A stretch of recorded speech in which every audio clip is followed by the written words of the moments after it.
Magandang gabi po sa inyong lahat. Ayan, tayo magbabalik ulit dito sa ating munting channel. Ayan, para mag-discuss ulit ng coins kung magkano na ang kanyang presyo sa ating mga online selling at isa naman tayong collector guys. Magandang gabi po sa inyong lahat.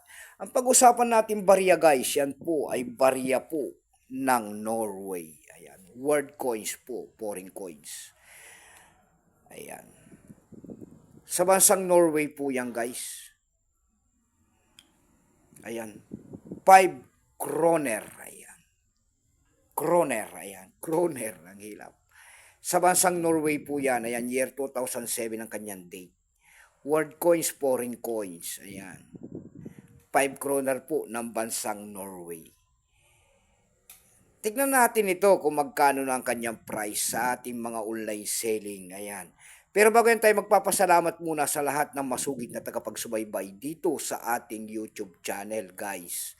Lalo-lalo na ang aking mga subscriber dito. Magandang gabi po sa inyong lahat. Mabuhay po kayo and God bless.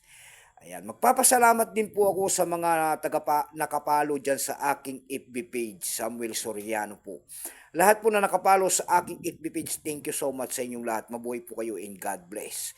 Yun naman pong hindi pa po nakapag-subscribe dito sa aking munting channel, aanyayahan ko lang sana kahit malaking tulong na po o bagay ang inyong magagawa. Tulad ng pagpindot ng ating subscribe button, like and share para ma-update ko naman kayo sa mga bago ko pang ilalabas na video about coins guys. Ito ang ating pag-uusapang barya sa bansang Norway. Ayan. Pero yan, kilalanin mo muna natin siya. Ayan, issue po nito ay, issue po niyan ay Norway. Period po ay King Harald. Ayan, King Harald. Ayan, deport. 1991 up to date po. Type nito standard circulation coins. Years, 1998 hanggang 2017. Value niyan ay 5 kroner. Currency kroner, 1875 up to date po. Kung ano materialis ang ginamit sa barya na yan po ay copper nickel. May bigat lamang itong 7.85 grams. May haba itong 26 mm. May kapal po naman itong 2 mm.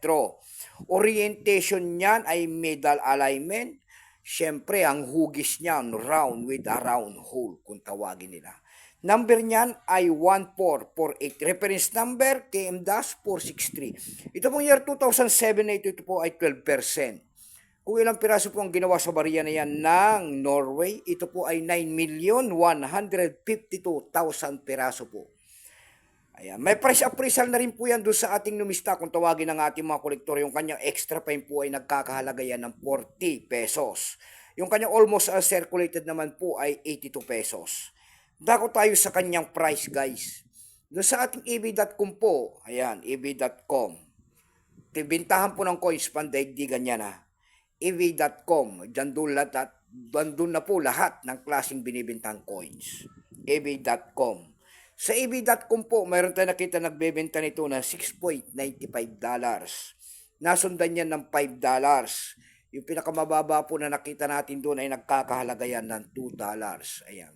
Ayan lamang po ang aking may babaging kanyang presyo ng barya na yan. Ayan. Keep safe po sa lahat at magandang gabi po.